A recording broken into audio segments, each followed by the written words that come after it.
अध्यक्ष जी यहाँ आए दिन भाषण तैयार किए जाते हैं, वे यहाँ पर पेश होते हैं, उन पर धन्यवाद के प्रस्ताव पेश होते हैं और पास होते हैं, लेकिन अपने देश की सेवा तब तक नहीं कर सकते जब तक कोई ठोस काम नहीं करते, जब तक हम अपने हालात के मुताबिक काम शुरू नहीं करते, तब तक हमारा किसी प्रकार से सुधार नहीं हो सकता।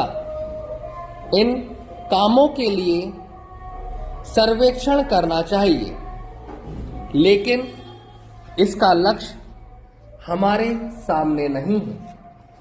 अगर हमने कोई लक्ष्य प्राप्त करना है जिसके लिए यहाँ पर बार बार कह चुके हैं, तो बहुत से ऐसे काम हैं जो हमारे प्रदेश ने अपनाए हैं।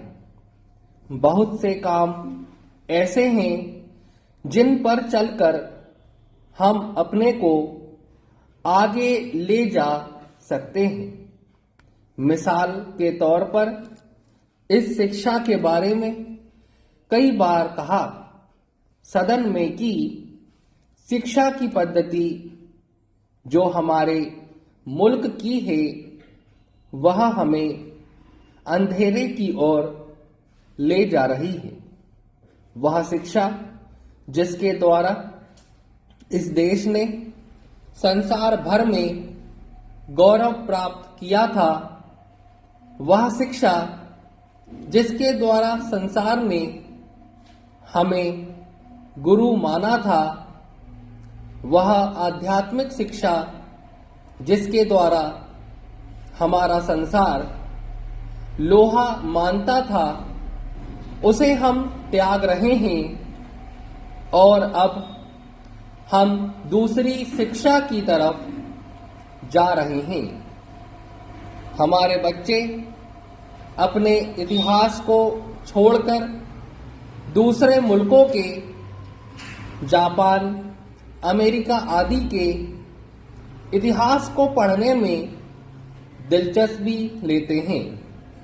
हम अपनी चीजों को त्याग कर पश्चिम की नकल कर रहे हैं। मैं विश्वास नहीं कर सकता हूं कि जिस रास्ते पर हम चल रहे हैं वह हमें कहां पर ले जाए। वह शिक्षा जिसके द्वारा हमने सारी दुनिया में मिसाल पैदा की थी, वह शिक्षा जिसके द्वारा त्याग और तपस्या का उदाहरण पेश किया था, उसे छोड़कर अब हम अवनति की ओर बढ़ते जा रहे हैं। अगर हमें अपने जीवन को ऊंचा बनाना है तो हमें वे उपाय करने होंगे जो पहले हमारे देश में विद्यमान थे, लेकिन हम उन उपायों को भूलकर दूसरी ओर भाग रहे हैं। अभी कुछ दिन पहले मैं दिल्ली गया था।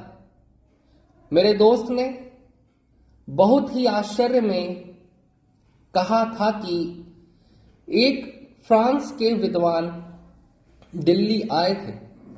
उन्होंने किसी जनसभा में भाषण दिया और शुद्ध हिंदी में भाषण दिया। मैंने बड़े गौरव के साथ जाकर उन्हें धन्यवाद किया। जब मैंने धन्यवाद अंग्रेजी में किया तो वह कहने लगे कि क्या आपको हिंदी नहीं आती? आप हिंदी में धन्यवाद क्यों नहीं करते?